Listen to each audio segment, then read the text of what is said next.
Rahasia Pulau Kirin, Bab 14. George kaget.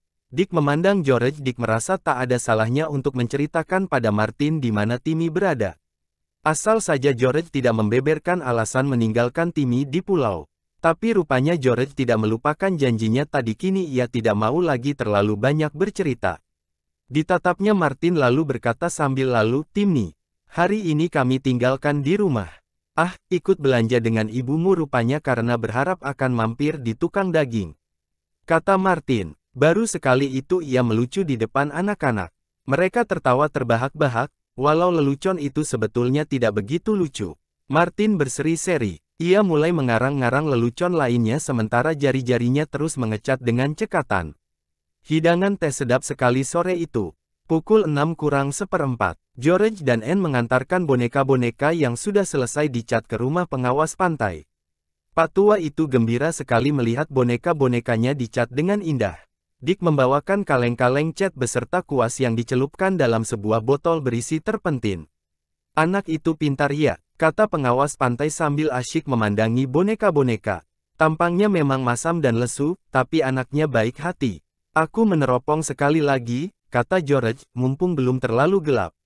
Diarahkannya teropong ke pulaunya, tapi Timmy masih tetap tak nampak, begitu pula ayahnya. Agak lama juga George meneropong. Sesudah itu ia kembali ke tempat kediaman Martin.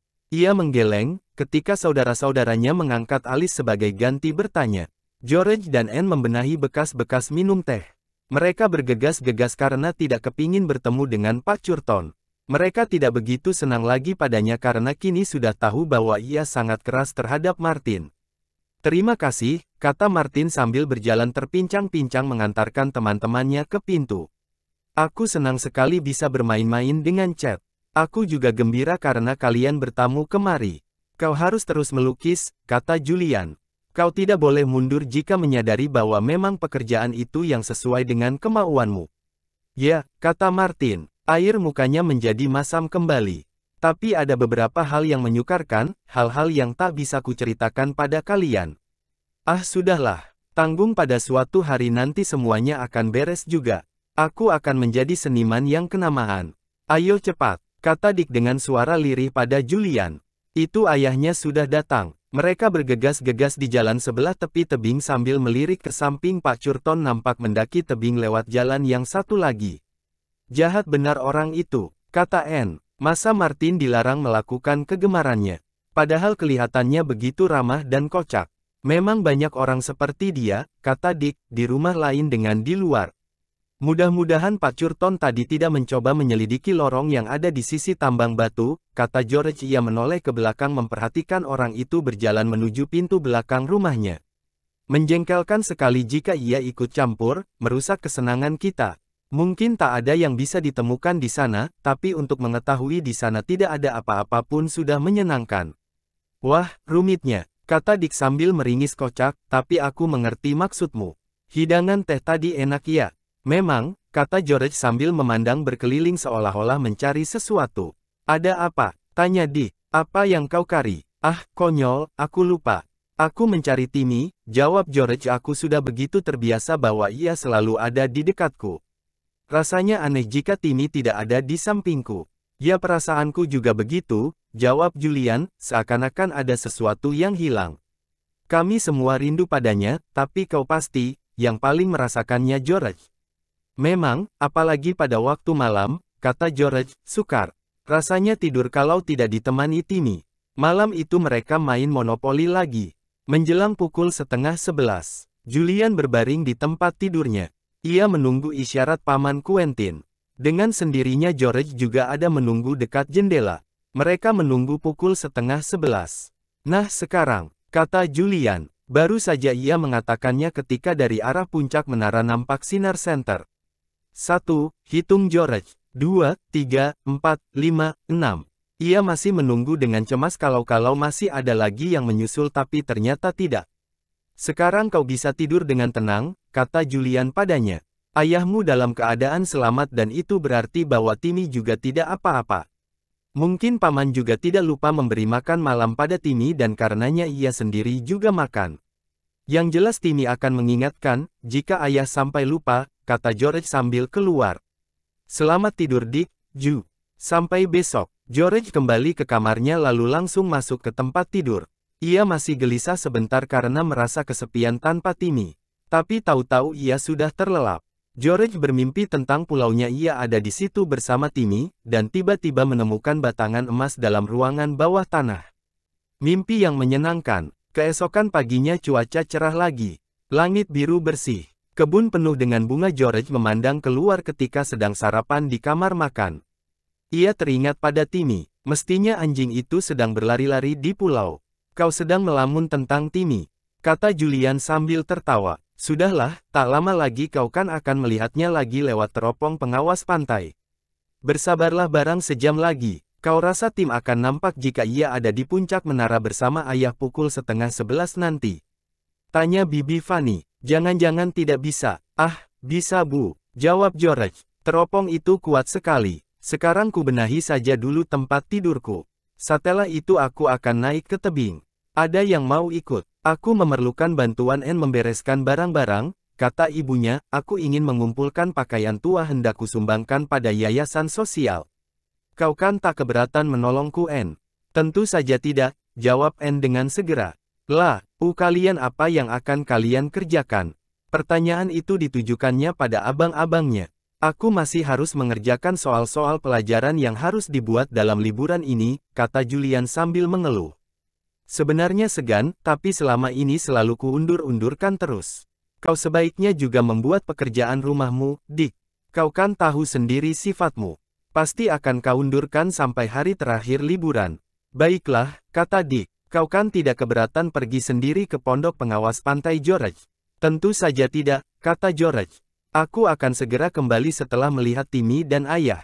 George naik ke tingkat atas membenahi tempat tidurnya.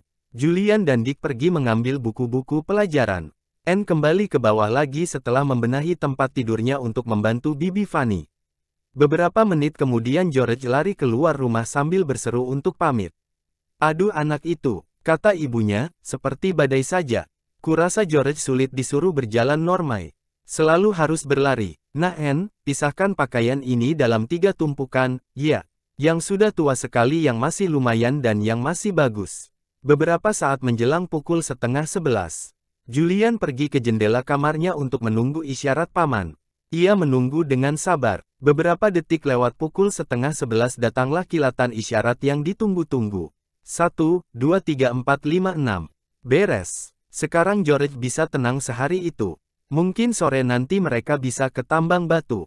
Julian kembali sibuk dengan pelajarannya. Dick duduk di sampingnya bekerja sambil menggerutu. 5 menit sebelum pukul 11 terdengar langkah orang. Berlari-lari diiringi napas terengah-engah. George muncul di ambang pintu kamar duduk, di mana Julian dan Dick sedang bekerja. Kedua remaja itu mendongak, memandang saudara sepupu mereka dengan heran. Muka George merah sedang rambutnya acak-acakan tertiup angin. Ia mengatur napas supaya bisa bicara dengan agak jelas. Julian, Dickel, ada sesuatu yang terjadi di pulau, Timmy tidak ada di sana. Apa maksudmu? Tanya Julian tercengang. George terhenyak ke kursi. Napasnya masih tetap sengal. Nampak jelas tubuhnya gemetar. Ini serius, Julian. Timmy tidak ada di puncak menara ketika datang isyarat dari sana. Ah, mungkin ayahmu yang pelupa itu tak ingat membawanya ke atas, kata Julian. Ia tidak mau cepat-cepat cemas. Tapi apa yang kau lihat di sana? Aku tadi meneropong terus, kata George. Tiba-tiba kulihat ada orang masuk ke bilik kaca di puncak menara. Dengan sendirinya aku langsung mencari Timmy.